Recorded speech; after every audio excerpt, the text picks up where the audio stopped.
খানবাড়ি বড় ছেলে আরিয়ান খান বিদেশ থেকে দেশে ফিরছে। এতগুলো বছরে একবারও সে দেশে আসেনি। এখনো আসতেও কিনা সন্দেহ আছে। শুধুমাত্র একমাত্র ছোট বোনের বিয়ের কথাতে আরিয়ান রাজি হয়েছে দেশে আসতে। আরিয়ানের ফুফাতো বোন পুরী, ফিরোজ খানের একমাত্র বোনের মেয়ে। পুরো নাম নূরে খান পুরী। পুরীর যখন 6 বা 7 বছর, তখন রোড অ্যাক্সিডেন্টে পুরীর মা বাবা দুজনে মারা যায়। ভাগ্যক্রমে পুরী বেঁচে যায়। তারপর থেকে পুরীর সব দায়িত্ব নিয়ে নেয় ফিরোজ খান আর তার বাকি 3 ভাই। বোনের মেয়েকে যথেষ্ট আদর যত্নে বড় করে তুলেছেন তারা। বাড়ি বাকি সব ছেলে মেয়েদের মতো তাকে অগ্রাধিকার দেওয়া হয়েছে সব ক্ষেত্রে। এয়ারপোর্টের বাইরে দাঁড়িয়ে আছেন আরিয়ানের মা মুস্তাহিনা বেগম, তার বাবা ফিরোজ খান, মেজো চাচার একমাত্র ছেলে তাহসিন খান, আর তাহসিনের ছোট বোন প্রেরণা খান। অনেকক্ষণ ধরে দাঁড়িয়ে আছেন তারা। সকলে বের হলেও এখনো আরিয়ানের দেখা পাওয়া যাচ্ছে না।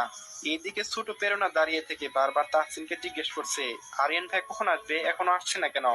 প্রেরণার অধৈর্য হওয়া দেখে তাহসিন ওকে বকছে, তোকে তো বলেছিলাম আসতে হবে না, বাড়িতে থাক না। কান্নাকাটি শুরু করে দিয়েছে মাটিতে গড়াগড়ি করে। এখন বুঝো, এখানে দাঁড়াতে ইচ্ছে না করলে গাড়িতে যেয়ে বসে থাকো। তাহসিনের বকা শুনে মাত্র 9 বছর বয়সী প্রেরণার মুখ ভার করে দাঁড়িয়ে থাকে। তাহসিন প্রেরণাকে বকছে দেখে ফিরোজ খান ওকে বলে, চুপ থাকো, ও ছোট মানুষ, এত কিছু বুঝে? ফিরোজ খানের কথায় দুজনে চুপ করে। এদিকে মুহতাহিনা বেগম অধৈর্য হয়ে বারবার গেটের দিকে তাকাচ্ছে। ছেলেকে দেখার জন্য তার মন বেকুল হয়ে আছে। মিনিট দুয়েক পরেই দেখা যায় ব্ল্যাক শার্ট, ব্ল্যাক প্যান্ট পরিহিত এবং চোখে কালো সানগ্লাস দেওয়া আরিয়ানকে বের হয়ে আসতে। লেগেজে টলি নিয়ে এগিয়ে আসছে আরিয়ান। আরিয়ানকে দেখে প্রেরণা দৌড়ে সবার আগে ওর কাছে চলে যায়। প্রেরণা দৌড়ে আরিয়ানের কোলে উঠে যায়। প্রেরণা এতদিন শুধুমাত্র ভিডিও কলে আরিয়ানকে দেখেছে, আজকে সামনে থেকে দেখে প্রেরণা আরিয়ানকে বলে, ভাইয়া তুমি কত লম্বা, আমি তোমার কাছে একটুখানি। হাত দিয়ে আরিয়ানকে দেখা একদম ছোট। প্রেরণার কথায় আরিয়ান একটা মিষ্টি হাসি দিয়ে ওর গাল টেনে বলে, আমার পেরো কত বড় হয়ে গেছে, তোমার আরিশা আপুর সাথে সাথে তোমারও বিয়ে দিয়ে যাবো, ঠিক আছে? আরিয়ানের কথা শুনে ছোট প্রেরণা গাল ফুলিয়ে বলে, আমি এখন বিয়ে করব না, তোমাদেরকে ছেড়ে যাব না। দুই ভাই বোনের কথার মাঝে এতক্ষণে এগিয়ে এসে দাঁড়িয়েছেন মুহতাহিনা বেগম, ফিরোজ খান আর তাহসিন। প্রেরণাকে কুল থেকে নামিয়ে আরিয়ান মাকে জড়িয়ে ধরে। এতদিন পর ছেলেকে কাছে পেয়েছে মুহতাহিনা বেগম কাঁদতে কাঁদতে ছেলের পিঠে হাত বুলায়। এত বছর ধরে মাকে না দেখে কিভাবে থাকতে পারলি? একটিবারও আমাকে দেখতে ইচ্ছে করেনি? মায়ের বাহু থেকে নিজেকে আলাদা করে আরিয়ান বলে, রোজ তো তোমার সাথে ভিডিও কলে কথা বলি, দেখি তো তোমাকে, তুমিও তো আমাকে দেখো না, দেখে কিভাবে থাকা হলো? মা ছেলের এমন মিলন দেখে পাশ থেকে ফিরোজ খান বলে, শুধুমাত্র মাকে পেয়েছো, বাবা তো আর দরকার নেই, তাই না? বাবা তো পর। ফিরোজ খানের কথায় সাথে সাথে সাই দিয়ে পাশ থেকে তাহসিন বলে ওঠে, বড় আব্বু আমিও পর, আমাকেও দেখলো না ভাইয়া। আরিয়ান তার বাবাকে জড়িয়ে ধরে বলে, কেমন আছেন আব্বু? ফিরোজ খান বলে, আলহামদুলিল্লাহ ভালো। তাহসিনের মাথায় হাত বুলিয়ে বলে, তোর তো পাগলা চুল পেকে গেছে, বিয়ে শাদী করার আগে তো চুল পেকে গেলে হবে? আরিয়ানের কথায় তাহসিন হেসে বলে, আরে ভাইয়া কালার করে নেবো, নো চিন্তা। এত বছর পর ছেলেকে কাছে পেয়েছেন ফিরোজ খান, তার চোখে জল।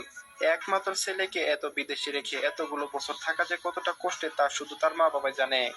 আরিয়ানের লাগেজ গুলো তাহসিন, আরিয়ান আর ফিরোজ খান মিলে তুলতে থাকে গাড়িতে। জিনিসপত্র সব গাড়িতে উঠানোর পরে গাড়ি উঠে বসে সকলে। গাড়ি ছুটে যায় খানবাড়ির উদ্দেশ্যে। সকাল থেকে খানবাড়িতে আজকে অনুষ্ঠানের আমেজ। এত বছর পর খানবাড়ি বড় ছেলে দেশে ফিরছে। মুহতাইনা বেগম এয়ারপোর্টে গিয়েছেন বলে তার অন্য 3 যা রান্না করছেন। আর বাড়ির কাজের লোকগুলো রান্নায় সব কাটাকাটি ঘর পরিষ্কার কাজ করছে। মেজ বউ জোহরা বেগম ইন্ডাকশন চুলায় গরুর মাংস রান্না করছেন, আর গ্যাসের চুলায় বাকি রান্না করছেন সেজোজা মরিয়ম বেগম। জোহরা বেগম খুন্তি নাড়ছে আর সেজ বউ মরিয়মকে বলছে, সেজ বউ সব গুছিয়ে রাখে, শরবত বানাতে হয়েছে। মরিয়ম বেগম বলে, শরবত তো সিলিনা বেগম বানিয়ে অনেকক্ষণ আগে ফ্রিজে রেখে দিয়েছে। আর দেখো কত বেলা হয়েছে, এখনো তো দুপুরে খাওয়ার সময়। বাড়ি এসে শরবত খেয়ে ফ্রেশ হয়ে দুপুরে খাবার খাবে। জোহরা বেগম দেখলো সত্যিই তো দুপুরে খাওয়ার সময় হয়ে এসেছে। বাড়ির বাইরে গাড়ি আওয়াজ পেয়ে মেজ বউ জোহরা বেগম আর সেজ বউ মরিয়ম বেগম এগিয়ে আসে বসার ঘরে। এদিকে ছোট বউ সিলিনা বেগম বেরিয়ে এসেছে নিজের ঘর থেকে। এতক্ষণ সে নামাজ পড়ছিল। দোতলা থেকে আরিশা, তালহা, তাহসিনা আর আরফ নেমে এলো। গাড়ি থেকে নেমে প্রথমে ফিরোজ খান ভিতরে আসেন, তারপর মুহতাহিনা বেগম, তাহসিন আর আরিয়ান আসে। আর প্রেরণা আরিয়ানের হাত ধরে